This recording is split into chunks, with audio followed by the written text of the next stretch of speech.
Hello mga ka-faith! Today, mapapanood nyo ang naging panayam ko kay Sir Jay Tariela. Dito na pag-usapan namin ang kanyang background bilang isang Katoliko, ang naging buhay niya bilang isang Katoliko at syempre yung matinding issue dito sa Pilipinas about West Philippine Sea. Maganda na mapanood nyo to at matunghayan nyo ang naging buhay ni Sir Jay at kanyang matapang na paninindigan bakit sa atin ang West Philippine Sea at bakit natin dapat ito ipaglaban at bakit hindi tayo naniniwala sa mga maling balita. God bless and enjoy. Ano mga batang tondo, parang ano yan eh, parang there's no chance na mabubuli mo at hindi ka rin niya bibigyan ng chance na magpabuli siya sa'yo. Parang ang temper natin sa mga bully, napakababa eh, no? Parang lahat papalagan mo.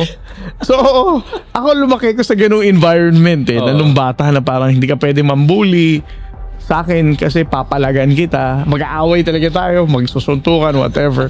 So, marami akong mga kasuntukan ng bata kasi yun yung neighborhood namin eh, na parang pag niloko ka, dapat suntukan agad. Abangan kita. Abangan kita. Okay, magsuntukan tayo. Ngayon, nasa isla ka na nga ng Pag-asa, mataas ang tension dahil nakikita mo ang mga Chinese Coast Guard from afar.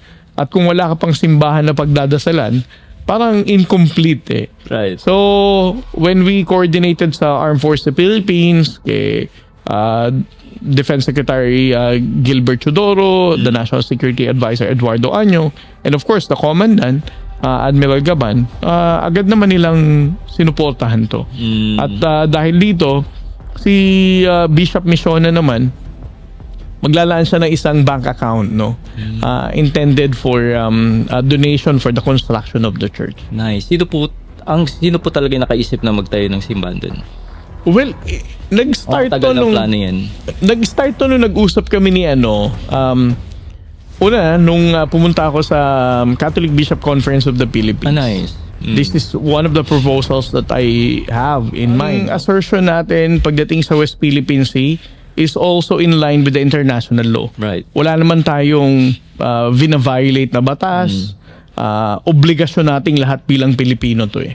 So, there's no reason for me to hold back. There's no reason for me to soften things up. Kung talagang tawagin nating bully ang China, kung tawagin natin na sila ang nagva-violate ng international law, there's no way that you can soften those words. Pilipino ka at hindi mo tinitindigan ang ating karapatan sa West Philippine Sea, definitely traitor ka. Diba? Parang ano yan eh, parang if you are part of the family at ang sabi mo ang tatay mo may mga nakaaway, Yes. diba? Ang kakampihan mo talagang ano, parang as a society na meron tayong unity as a nation and as a family, why would you even side with the other party? Hindi yung position ng Pilipinas. So definitely, you're a traitor. Ang danger natin sa 2028 election is that the Chinese government might fund a candidate, no, that will go against what President Marcos has started in standing up for rights, no. Siguro babalik ulit tayo sa panahon na wala ka ng balitang maririnig sa West Philippine Sea. Or talagang tumahimik na lang ulit tayo. Wala ka na mababalitang mangingisda na nabully. Because we decided to have quiet diplomacy towards the Chinese government. So, yan ang gusto mangyari ng China, no? And with certainty, I believe, no? Ang mother ko, kasi 5 kami magkakapatid, ang pangarap niya sa akin maging pari. Sinasama niya lagi ako sa mga simba niya. At the same time, lagi niya akong tatanungin tungkol dun sa homily, no? Sa sermon ng pare. And yun yung way niya para siguraduhin hindi ko tutulugan yung misa. So I grew up na talagang attentive ako in attending masses, no. Unfortunately, as a person, it also trained me na maging masyadong The Father, Son, the Holy Spirit. Amen. Lord God, we entrust you this conversation with Sir Jay Tariela. Today, Lord, we declare your power and glory upon this interview. Blessed Mother, we consecrate this interview. We ask for your guidance and for powerful intercession. We also ask for the intercession of Blessed of Saint Joseph, the Terror of Demons, and Saint Carlo Acutis, and Saint Michael. In Jesus' name we pray. Amen. In the name of the Father, Son, the Holy Spirit. Amen. Welcome po, Sir J. Tariela, sa aming program Storyang Katoliko. Thank you, Adrian. Welcome sa office ko. Yes. Isang karangalan po, sir, na makapanayam ka kasi napapanood lang kita sa TV sa mga matatapang mong stand against China or mga nag-aangkin ng West Philippine Sea, and sobrang inspiring ka, sir, and yun nga, gusto rin kong pag-usapan your faith, your background, and yung simbangin tatayo sa Pag-asa Island. Siguro, sir, sa ano ba yung naging background mo? Kasi nabanggit mo, lumaki ka sa Tondo, and which is first time ko narinig yan. Ako rin kasi lumaking Tondo. Well, ako, batang Tondo ko. Sabi ko nga, no, ang kakaiba sa mga batang Tondo, we always look forward yung celebration ng piyesta. Santo Niño de Tondo. And produkto din ako ng public school. Alam mo yung mga eskwelahan na nabanggit ko kanina, Magat Salamat, Jose Abad Santos High School, sa May Soler pa noon, no? Before naging Lucky Chinatown, yung tinatayuan niya ngayon, nandun yung Jose Abad Santos High School. And then pagdating naman sa Catholic faith ko, ang mother ko, kasi 5 kami magkakapatid, ang pangarap niya sa akin maging pari. Sinasama niya lagi ako sa mga simba niya. At the same time, lagi niya akong tatanungin tungkol dun sa homily, no? Sa sermon ng pare. And yun yung way niya para siguraduhin hindi ko tutulugan yung misa. So I grew up na talagang attentive ako in attending masses. No? Unfortunately, as a person, it also trained me na maging masyadong mataas ang standard pagdating sa homily. No? It's important na dapat mai-connect yung gospel sa homily. I think that is a challenge for the Roman Catholic Church right now. Nice. Is paano mo mai-communicate yung gospel reading sa modernong pang-araw-araw na buhay ng mga Pilipino. And we need more priests na kumokonek. Yung maiintindihan ng mga churchgoers. Why Hindi do we parang pang-religious lang yung message. Yes, hindi lang pang-religious, hindi yung si Jesus Christ gumawa ng magic, yung ganon. Kasi para sa akin, that's how faith should be shared to ordinary people. Yung ma-appreciate nila na hindi magic to. Tama. There is a deeper meaning to that. And I think that's the challenge, the homily. So, going back no sa childhood ko, yun yung dahilan kung bakit napaka-critical ko sa homily. Kasi my mother would always ask me also to explain kung bakit ganun yung sermon ng pare, anong connection sa gospel and all. And unfortunately, hindi ako naging pare, no? Although pangarap ng mother ko na maging pare ako, I think that is not a calling for me. Kaya nasa Pero hindi Coast ka Guard nag-try? ako. Hindi rin talaga ako nag-try. Search in, walang ganun. Walang ganun. Although, sabi ng mga kalaro ko sa Tondo, di ba may Don Bosco? Sa may malapit sa pier. Okay. Right. May Don Bosco na malapit sa pier. So, yun yung Don Bosco Tondo. Ang Don Bosco, some of my friends na nahikayat, alam mo naman mga Bosco niyan, basketball, soccer, mga ganyan. Some of my friends sa Tondo tried na makapasok sa seminaryo, ang mga Bosconian, and meron din kasi sila mga vocational courses there. So yun, pero unfortunately wala rin yata nakapagpare. Wow. So yun yung buhay nyo, parang lumaki kayo sa Tondo. Sabi mo medyo bully ka nung bata ka, di ba? Yes.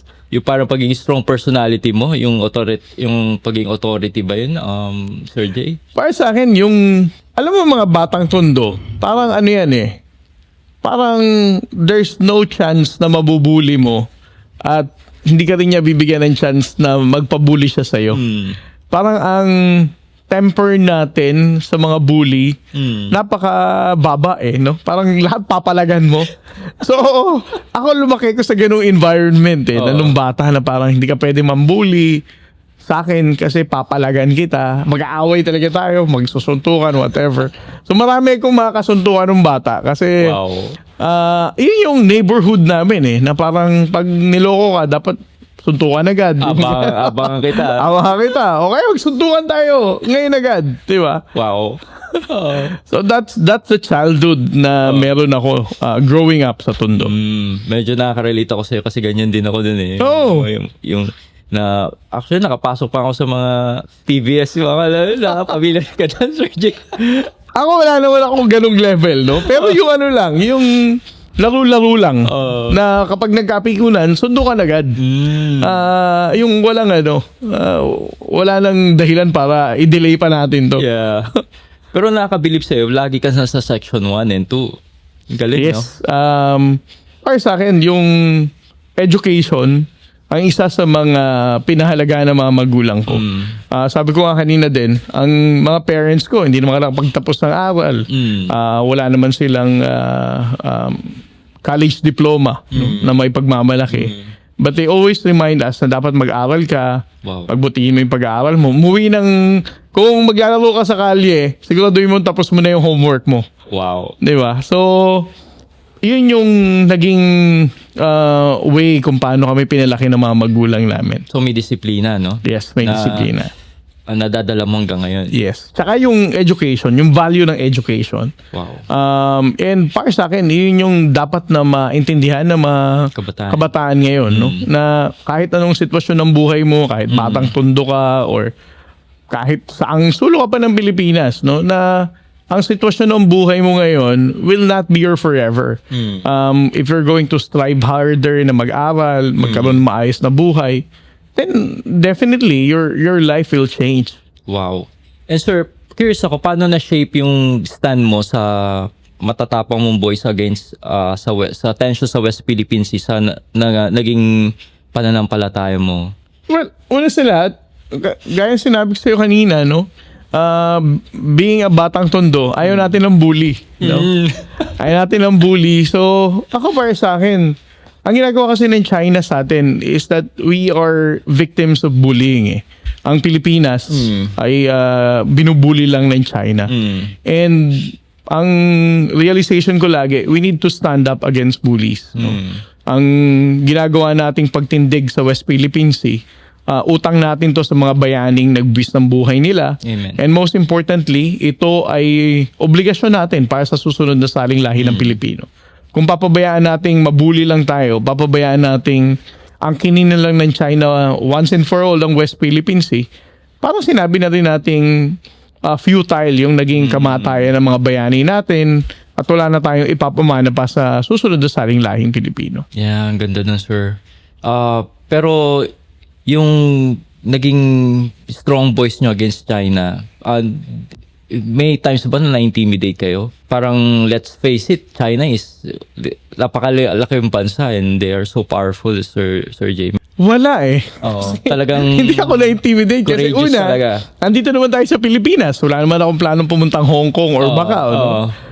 Pangalawa, ang pagtindig natin sa West Philippine Sea, para sa mga Pilipino to eh. And third, ang assertion natin pagdating sa West Philippine Sea is also in line with the international law. Right. Wala naman tayong vina-violate na batas. Obligasyon nating lahat bilang Pilipino to eh.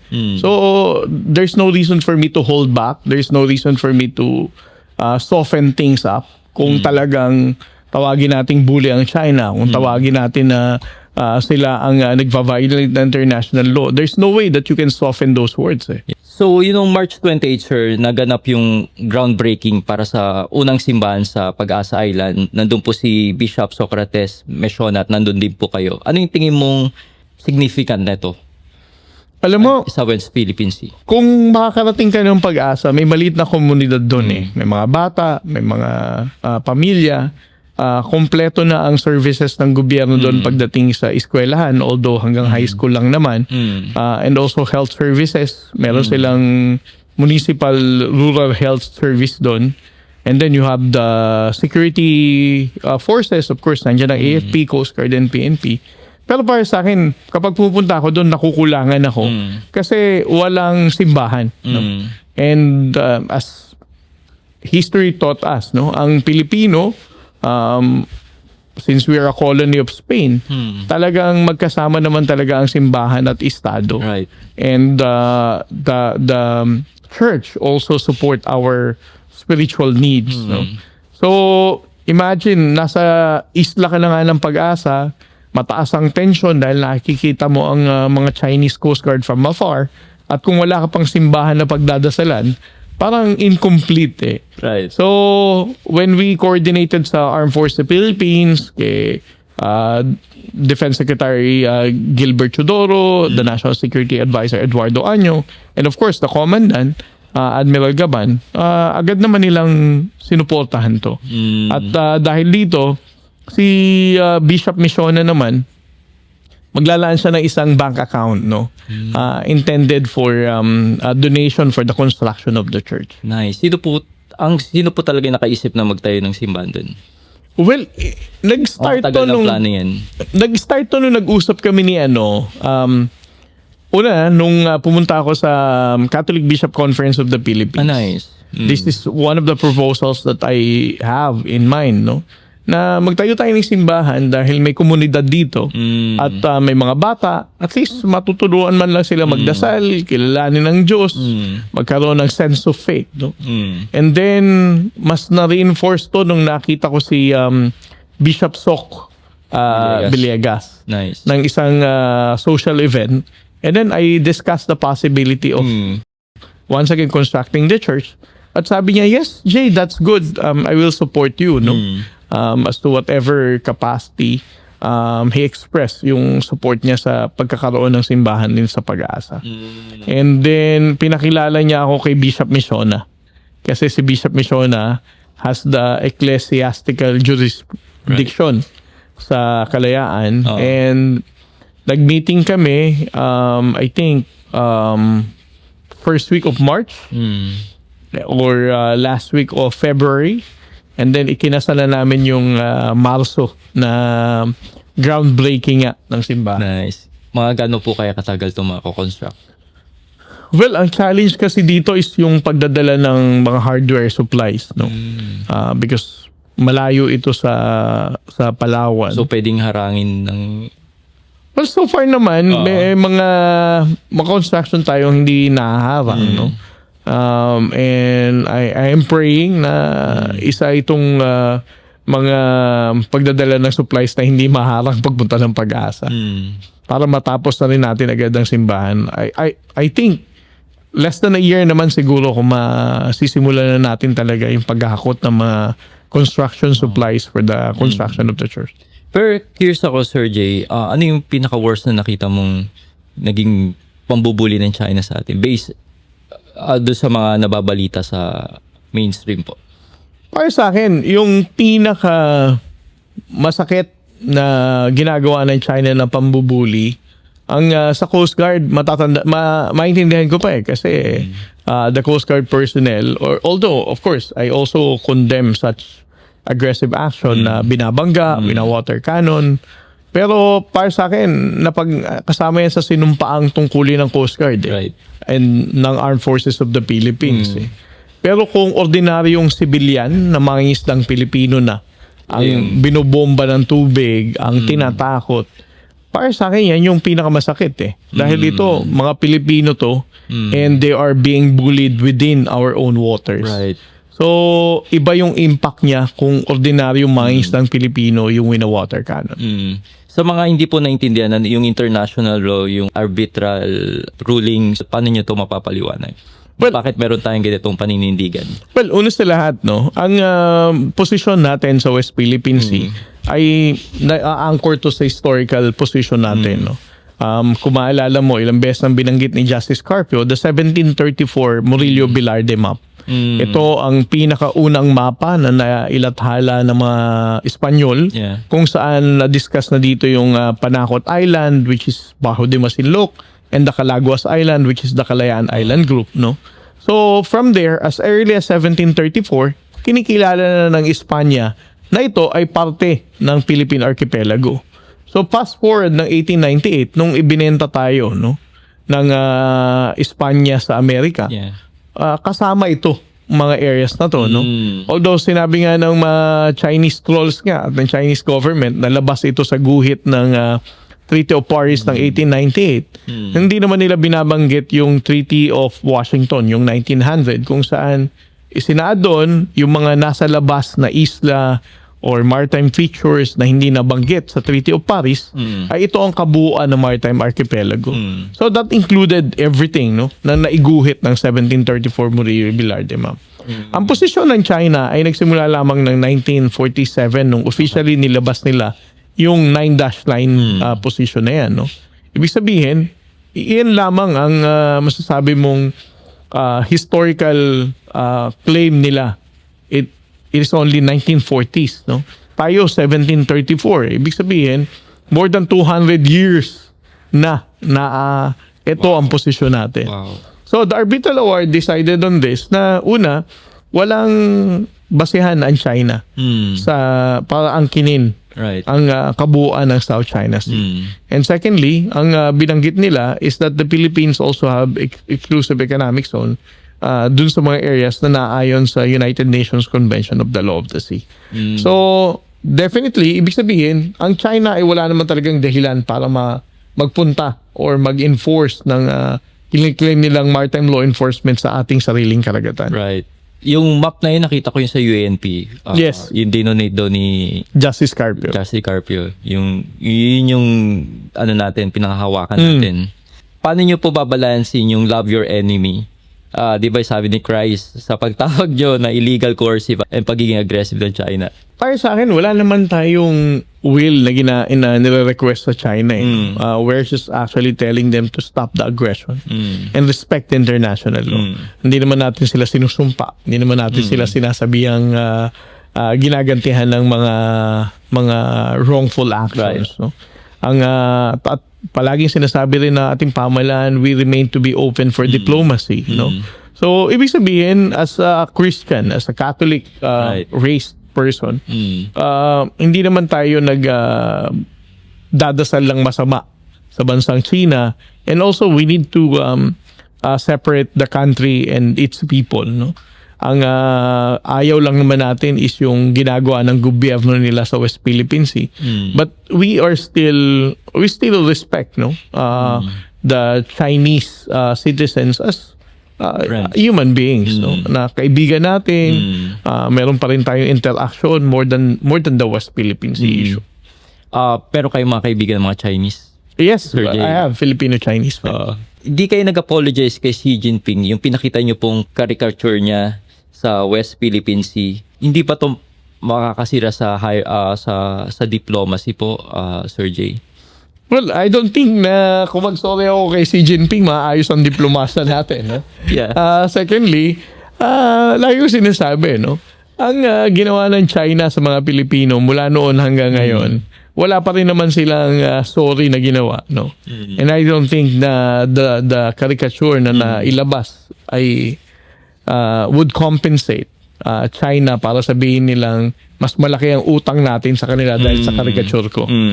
May mga tinawag po kayong treason sa pag-back up sa China, yung pagkiklaim ng China sa mga ilang Pilipinos. Bakit niyo po nasabi to? Well, para sa akin, kung Pilipino ka at hindi mo tinitindigan ang ating karapatan sa West Philippine Sea, definitely traitor ka. Di ba? Parang ano yan parang if you are part of the family at ang sabi mo ang tatay mo may mga nakaaway, Yes. di ba? Ang kakampihan mo talagang parang as a society na meron tayong unity as a nation and as a family, why would you even side with the other party? Hindi yung posisyon ng Pilipinas. So definitely, you're a traitor. And marami nagre-react na Pilipino, very strong words yung sinabi mo, especially dito sa mga ilang mambabatas natin. Alam mo, para sa akin, kung ikaw na ilagay ka ng mga Pilipino sa Posisyon. Kongreso, sa Senado, Right. it's because they trusted you to represent them as Filipino people, no, sa ating gobyerno. So ibig sabihin, may obligasyon ka na gawin talaga kung ano ang mas mabuting interes para sa bansa natin. So kung yan ang trabaho mo, and yet you are parroting the Chinese line or the Chinese position, ibig sabihin may mali sa'yo, no?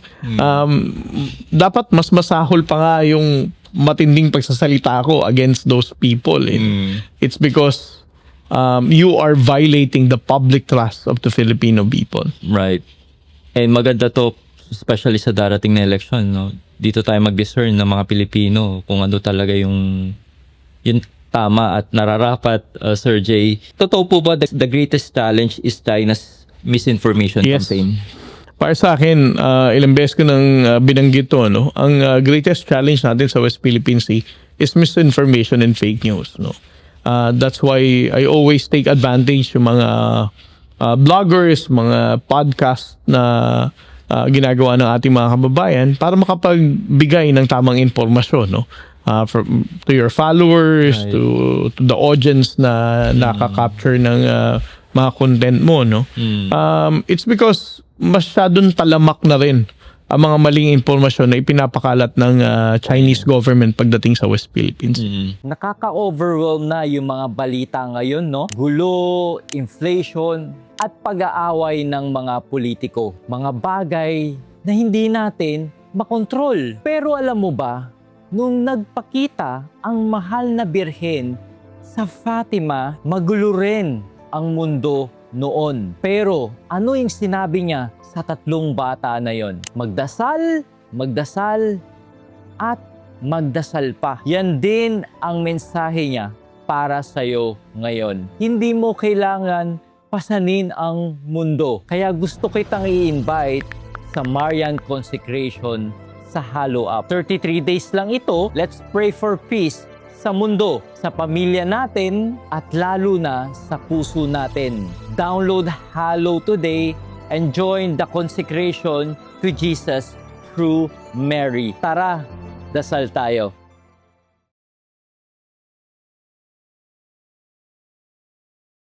And Sir Jay, kayo po ang pinakabatang Real Admiral sa kasaysayan ng Pilipinas. Ano po yung tingin niyo yung pinakamatinding hard choice na ginawa niyo para sa West Philippine Sea? The hard choice? Parang hard choices lagi ako. Araw-araw. Araw-araw eh. It's always hard choices that I do eh, no?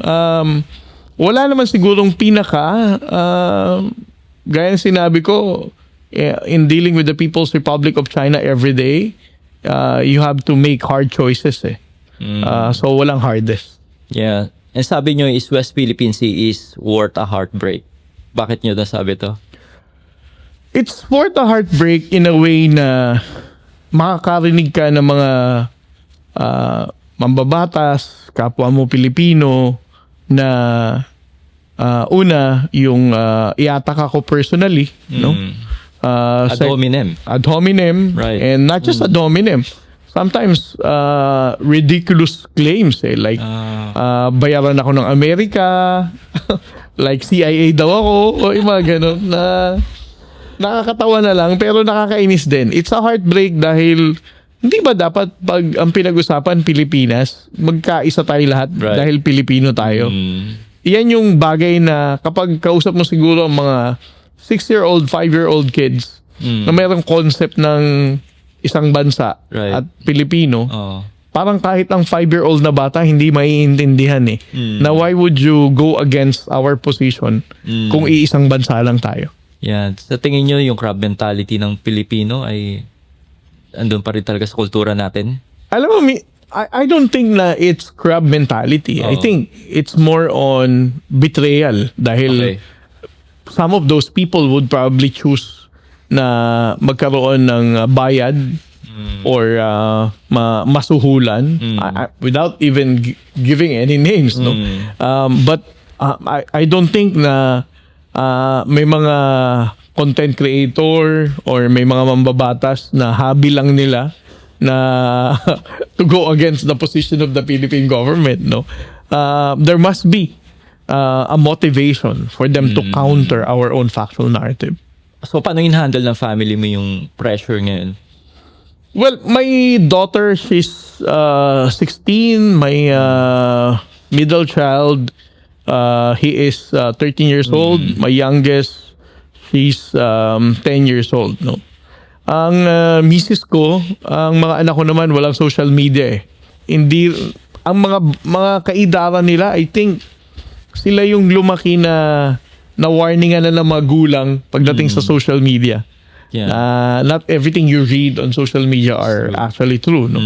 So, ang mga anak ko na natuluan naman ng misis ko, no, na to be careful in browsing over social media content, no? Dahil hindi lahat ng sinasabi dito ay totoo. Sa 2028 election, sinabi nyo na may foreign interference mula sa China. Paano nyo nasabi to? Well, para sa akin, ang ginawa ni Pangulong Bongbong Marcos ngayon na pagtindig sa West Philippine Sea ay dapat suportahan, ay dapat ituloy, no, ang susunod na presidente. Ang danger natin sa 2028 election is that the Chinese government might fund a candidate, no, that will go against what President Marcos has started in standing up for rights, no. Siguro babalik ulit tayo sa panahon na wala ka ng balitang maririnig sa West Philippine Sea, or talagang tumahimik na lang ulit tayo. Wala ka na mababalitang mangingisda na nabuli, because we decided to have quiet diplomacy towards the Chinese government. So yan ang gusto mangyari ng China, no. And with certainty, I believe, no, na ang gusto ng China ay yung kandidato na pupondohan nila para siguraduhin hindi na tayo uli mag-iingay sa issue ng West Philippine Sea.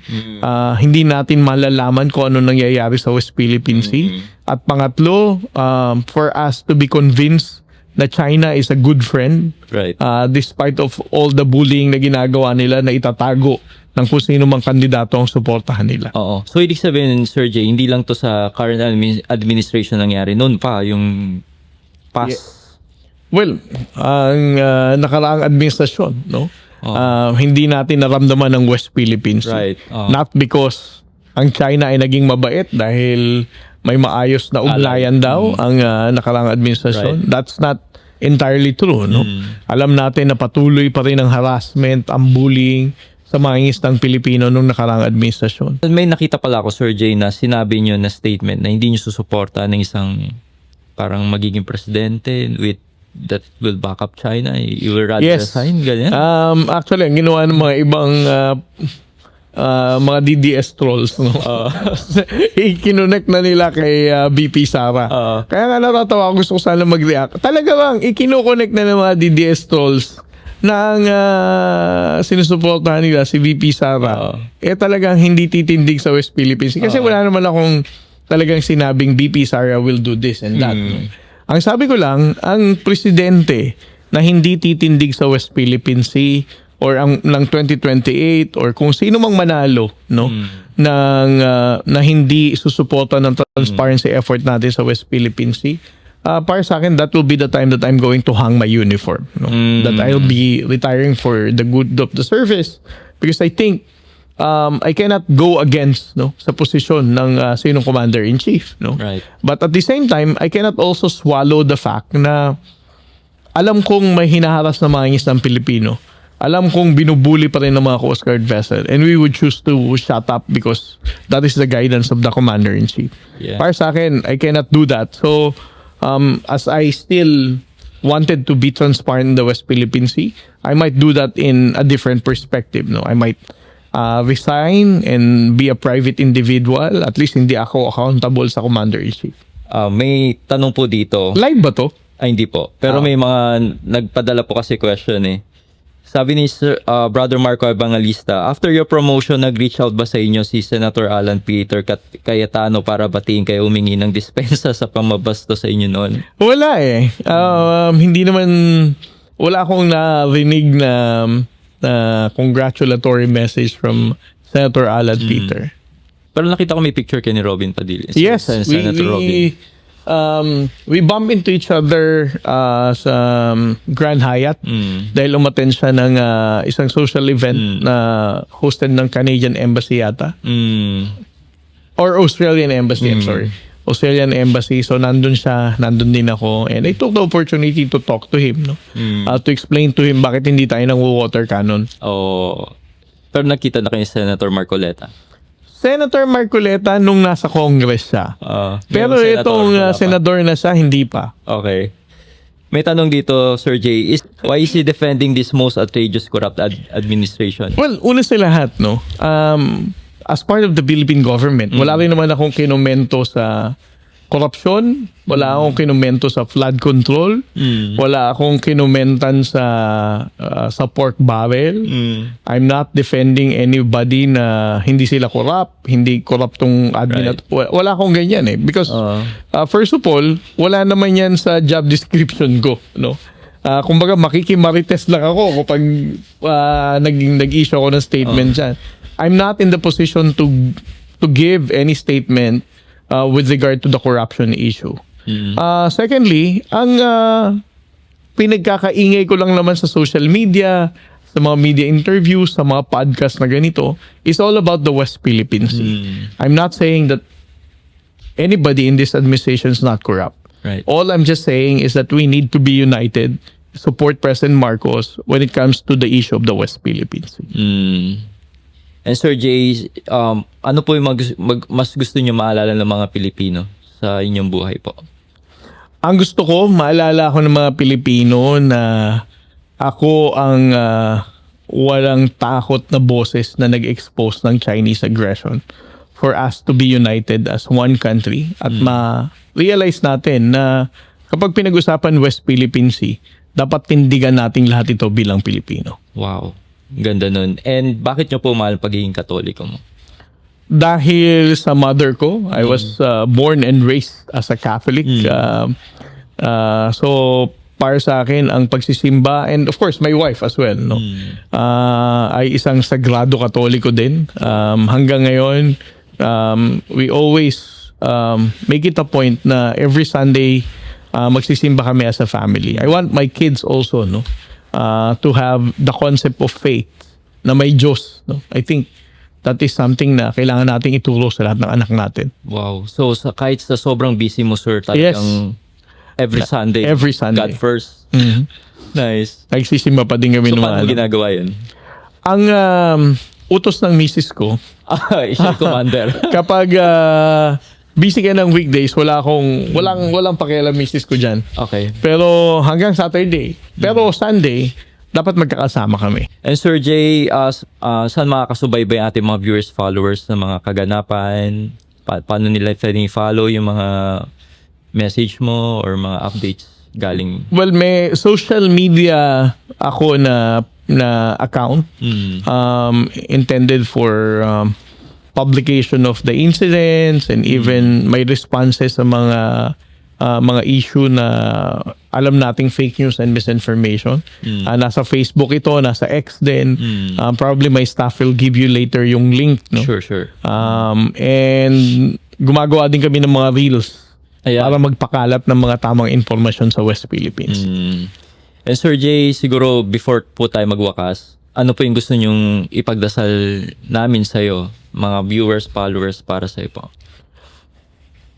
Para sa akin or sa akin? Po, anong gusto nyong Para sa akin, ang gusto kong maging panalangin ng ating mga kababayan sa akin ay kaligtasan at lakas ng loob, no? Para still maituloy ko ang ginagawa kong ito para maging nagkakaisa tayo bilang bansa sa pagtindig sa ating karapatan. Wow, rest assured po, Sir Jay, of our prayers. So maraming salamat po, Sir Jay Tarriela, sa itong pagkakataon na to, na kahit busy kayo, nakapagbigay ka ng oras para sa interview na to. At rest assured, our support and our prayers to you and to your family po.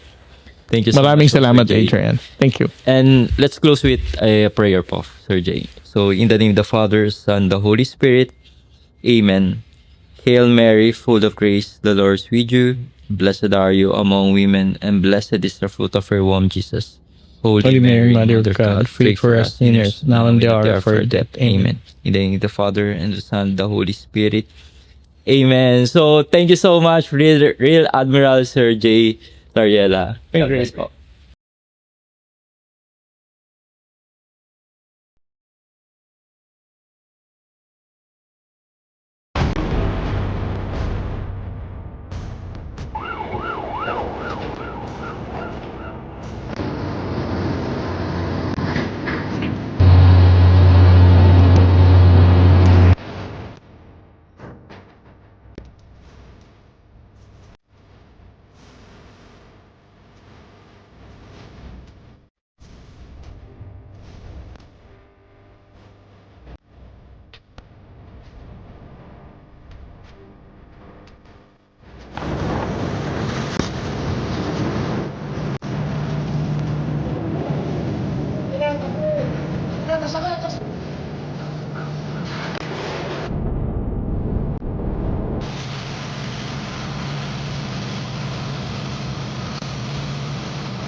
Gusto mo ba magkaroon ng early access? Kumbaga, ikaw yung unang makakapanood ng mga na-interview ko mga guests dito sa ating programa na Istoryang Katoliko. Magagawa mo yan mga ka-faith by joining my Patreon group. Kasi sa ginagawa ko na pag-i-interview ng mga different guests dito sa Pilipinas at sa ibang bansa, actually hindi ko pa talaga siya na-edit at na-upload agad. Marami pa akong backlog kasi nga I'm a one-man team dito sa ginagawa ko. So most of the time, ako talaga nag-e-edit. Actually, ako talaga nag-e-edit ng lahat ng mga interviews at mga vlogs dito sa channel na to. As much as I want, na after ko sila ma-interview, ay ma-upload ko na. Hindi ko po yung magawa kasi kailangan natin i-edit at pagandahin pa yung interview sa paglalagay ng mga slide and information na very relevant at mas makakatulong pa sa inyo. Pwede nyo siyang ma-access by joining my Patreon group. Once na natapos ko na yung interview, i-upload ko kagad dyan sa ating Patreon group ang mga pre-recorded interview. At alam nyo mga ka-faith, sa pag-join nyo din dyan sa ating Patreon group,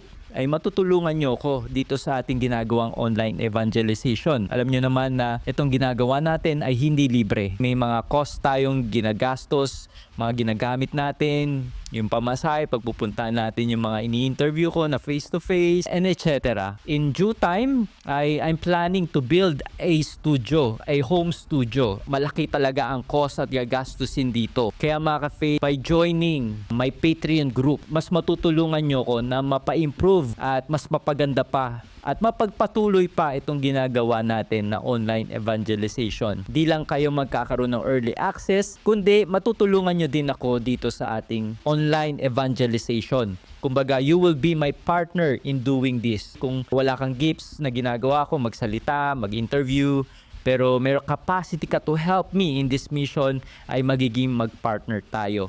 Ako gagawa ng pag-i-invite, pag-i-interview, but at the same time, alam ni Lord na you help me and you've been partnering me with this mission. Kaya mga ka-faith, para maka-join ka dito sa ating Patreon group, ilalagay ko yung link kung saan mo pwedeng ma-access itong Patreon group na to.